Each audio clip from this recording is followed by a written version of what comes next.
Buenos días, gracias por la invitación a participar en la 19ª Jornada Centrales de Pediatría y Puericultura en honor a la doctora Aura Marina Mora Padrón. Para mí es un placer hablar sobre este tema, parasitosis intestinal. ¿Qué hay de nuevo? Vista de que este sigue siendo un tema muy común en la población en general y sobre todo en la edad pediátrica.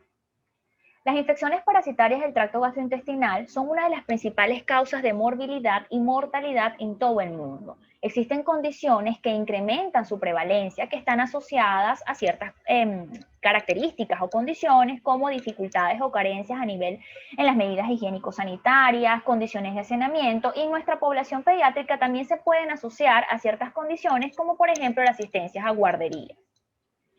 En cuanto a los aspectos médicos, las enfermedades parasitarias gastrointestinales van a depender de 4 factores importantes. Entre ellas se menciona el parásito infectante con sus características y condiciones que le permiten evadir los mecanismos de defensa del huésped, así como su capacidad de adherirse y afectar el tracto gastrointestinal.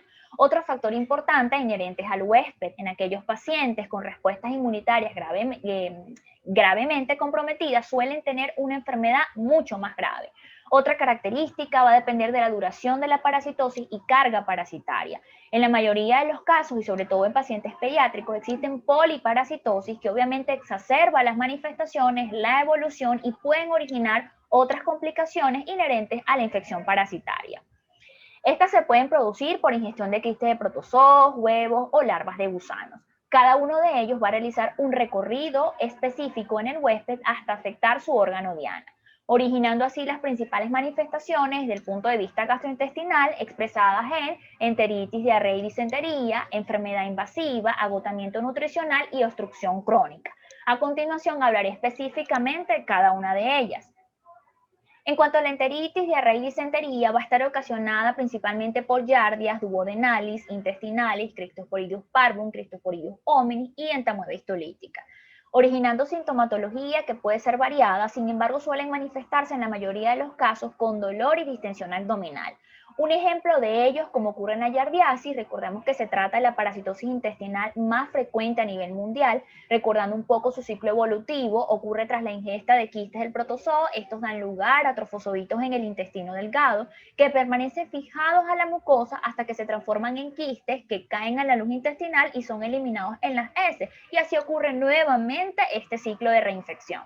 Otro aspecto importante en esta entidad consiste en conocer las características de las evacuaciones o el tipo de diarrea y su consistencia, que se van a relacionar muchas veces con el patógeno causante, como por ejemplo, como lo observamos en la diapositiva, cuando estamos en presencia de una diarrea acuosa, abundante, que es fétida, pudiera ser manifestación de una giardiasis aguda causada por giardias duodenales o intestinales. En los casos de heces disentéricas con presencia de moco o sangre, pudiera ser muy característica de entamoeba histolítica o Balantidium coli.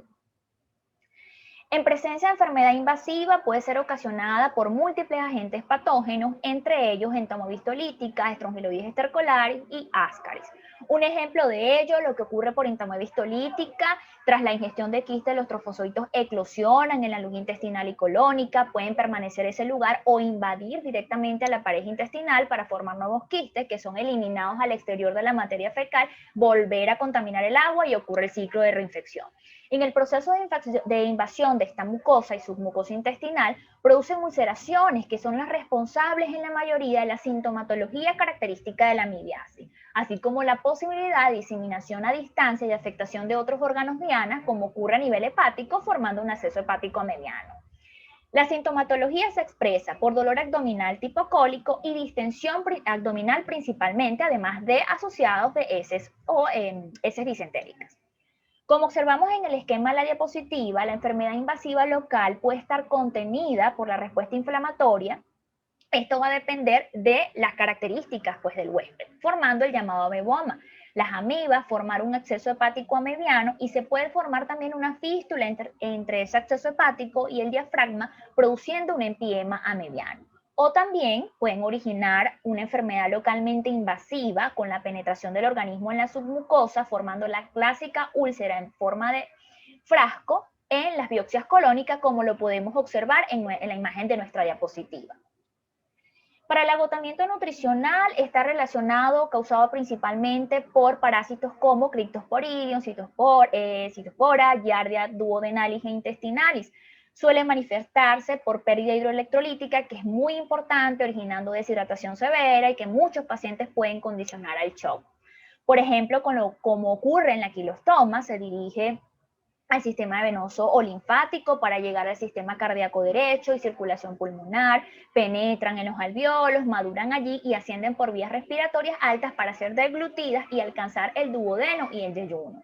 Al fijarse en la mucosa de este intestino delgado, se adhieren y ascienden por medio de dientes o placas de corte a la lámina propia, que es altamente vascularizada en ese intestino, y por lo tanto van a provocar cuadro de anemia. Entonces, mientras mayor sea la carga parasitaria, obviamente mayor va a ser el cuadro de anemia que presente el paciente. En cuanto a la obstrucción mecánica, va a ser ocasionada principalmente por enterobius vermicularis, ascaris lumbricoides y taenia. Clínicamente se va a manifestar por un dolor abdominal que es difuso y ocurre por la irritación mecánica, vómitos, cólicos y es menos frecuente el meteorismo. En los casos de infecciones por ascaris, esta helmintiasis es la más frecuente y con mayor distribución a nivel mundial.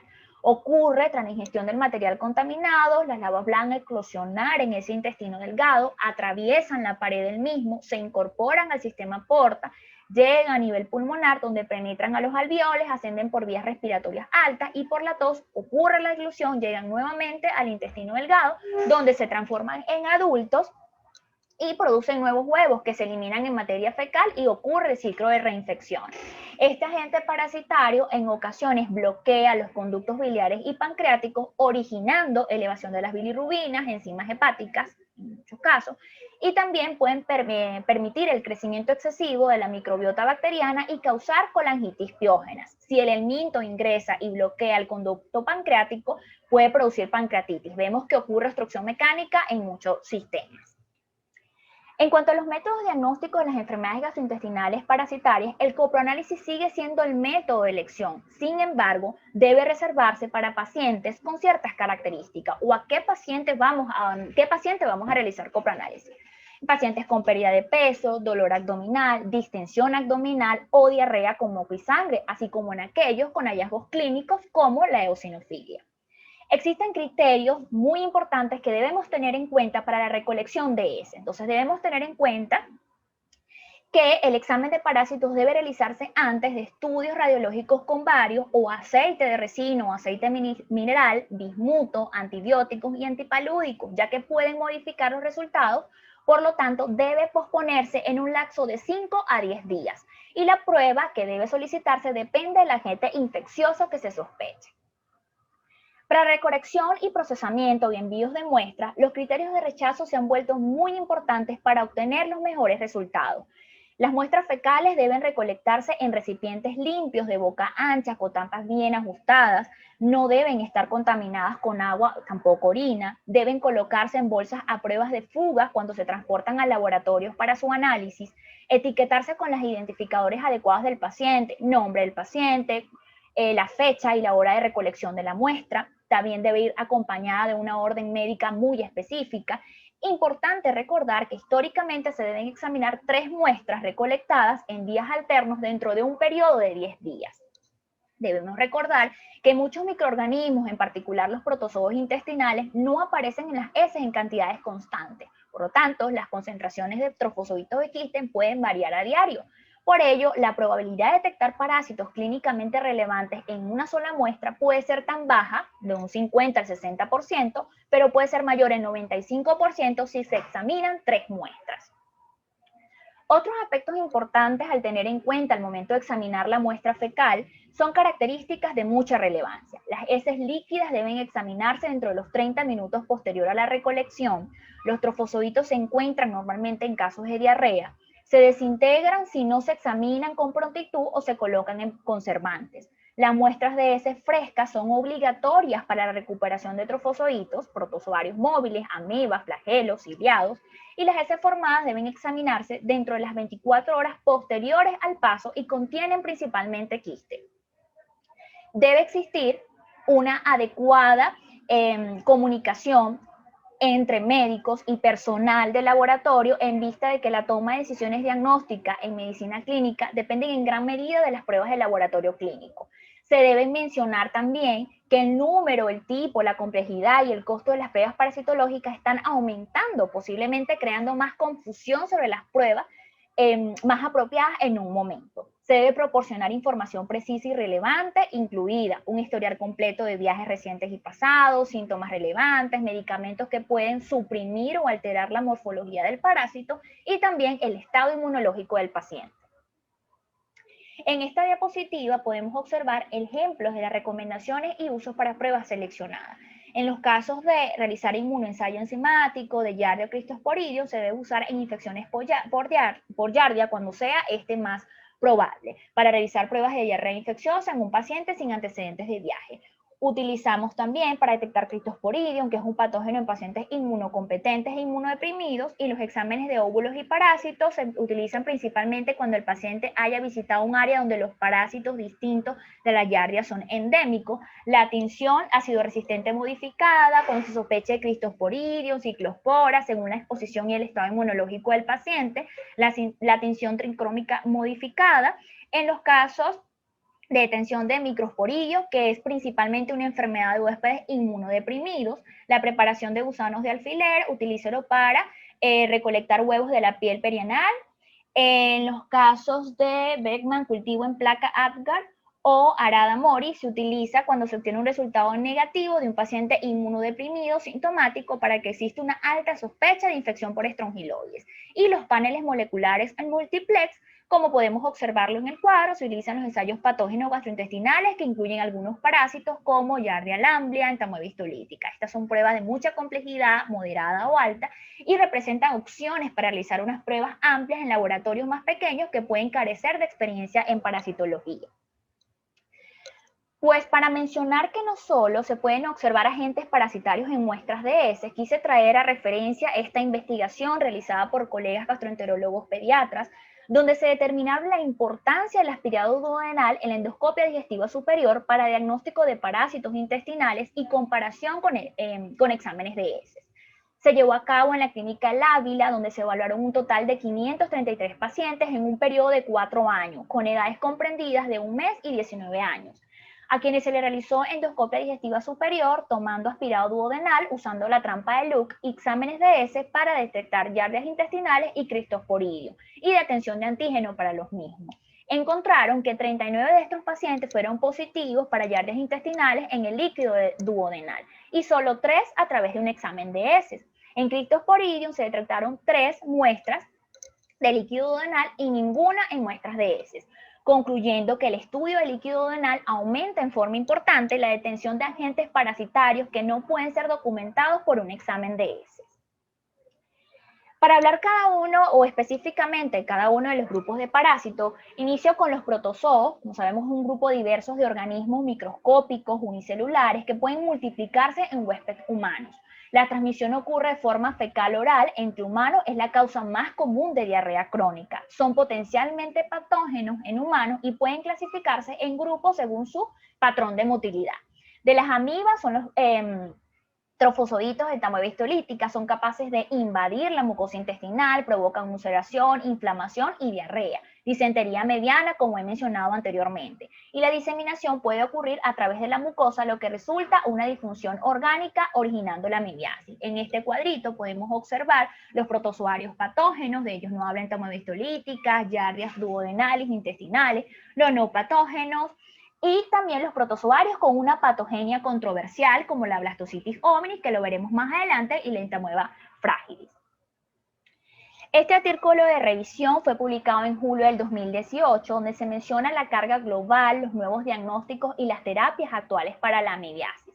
Hacen referencia a la patogénesis entamoeba histolítica, que se puede caracterizar por 3 eventos.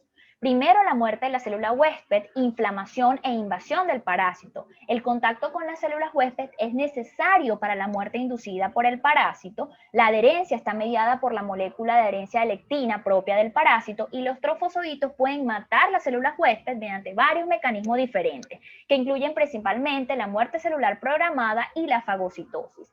Importante conocer que la mayoría de las infecciones son asintomáticas. Apenas alrededor del 10 al 20% progresa para desarrollar una infección sintomática. Las razones de esto no se comprende bien, pero son el resultado de una interacción de varios factores relacionados con el parásito, el huésped y también el medio ambiente. Recientemente se descubrió que el microbioma intestinal está enriquecido en Protobella copri, que en personas con diarrea mediana, lo que indica que la disbiosis puede contribuir en parte a la susceptibilidad del desarrollo de colitis.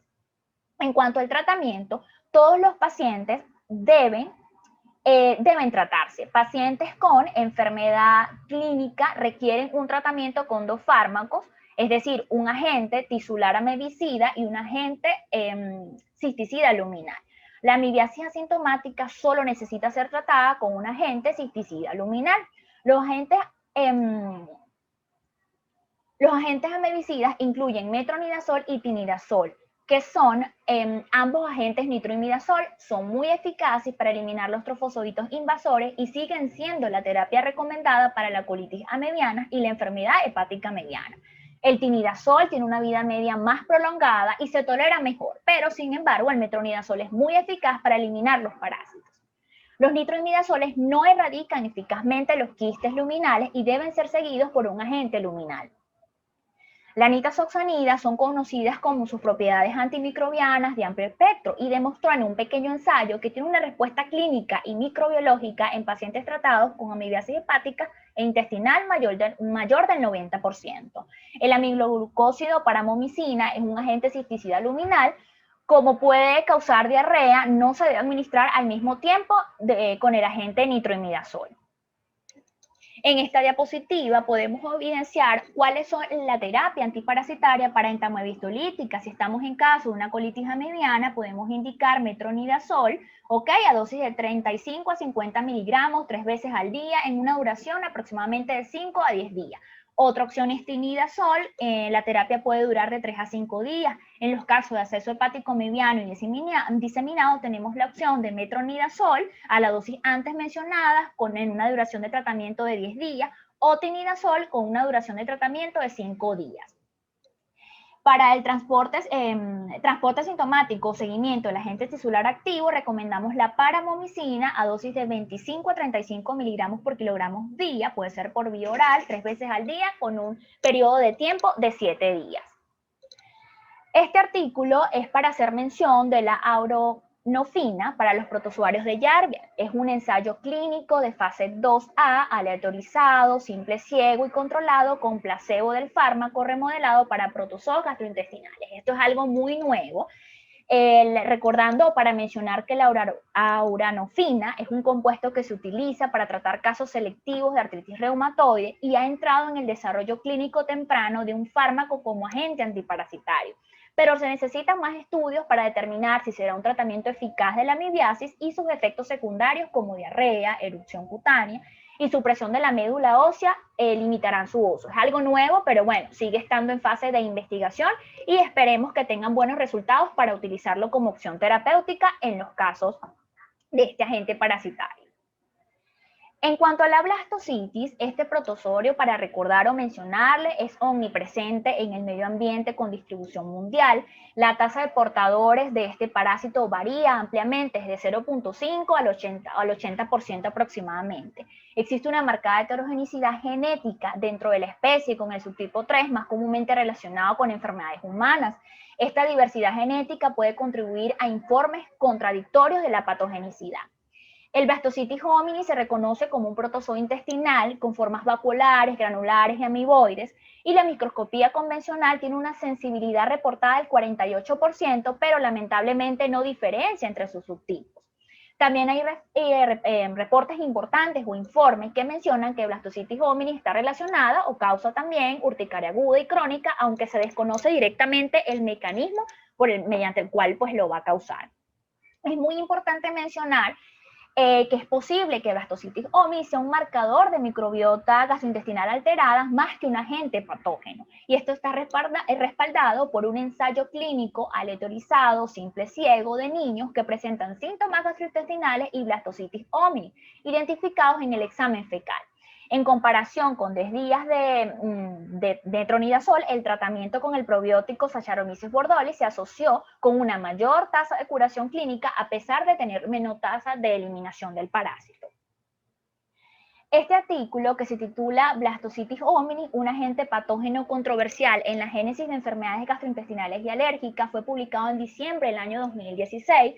Los autores mencionan que este agente parasitario es un protozoario considerado previamente como parte de la microbiota del colon en los seres humanos y es el agente parasitario más común encontrado pues, en las muestras de heces humanas. En los últimos años se ha visto relacionado directamente con diferentes entidades que afectan el tracto gastrointestinal.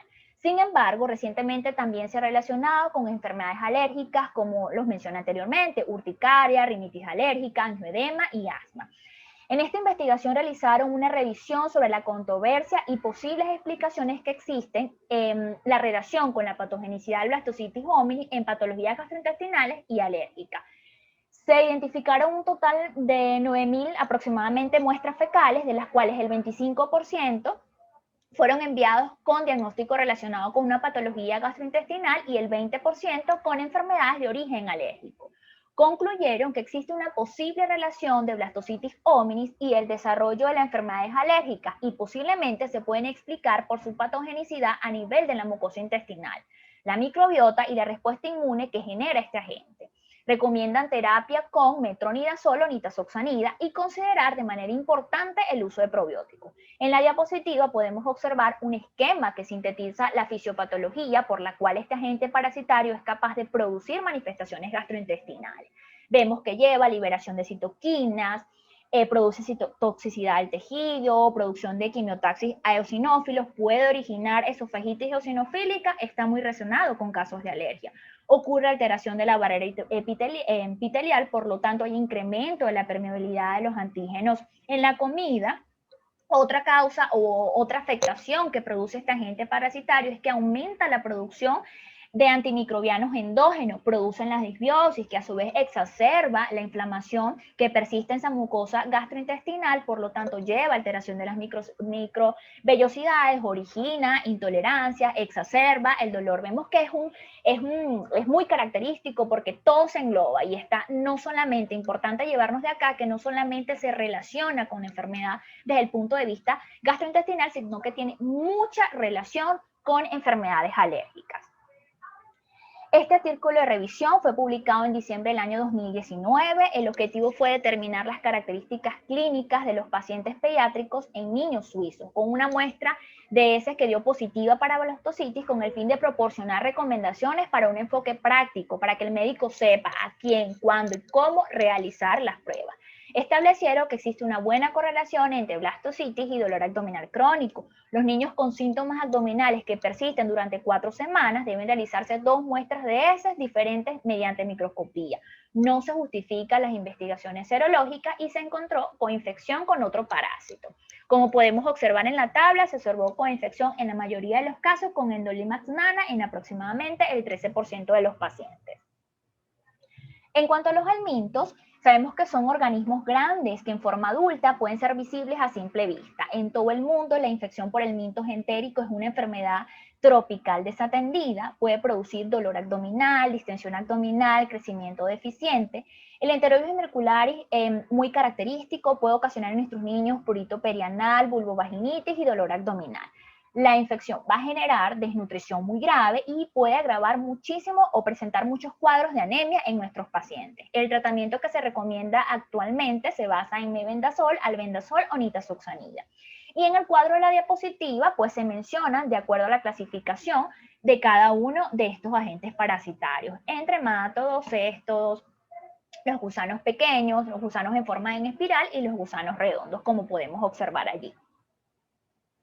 Este artículo de actualización fue publicado en el año 2020, donde el objetivo fue comparar la eficacia y seguridad de los fármacos altienmintos, albendazol, mebendazol e ivermectina para el tratamiento de personas con infección por Ascaris.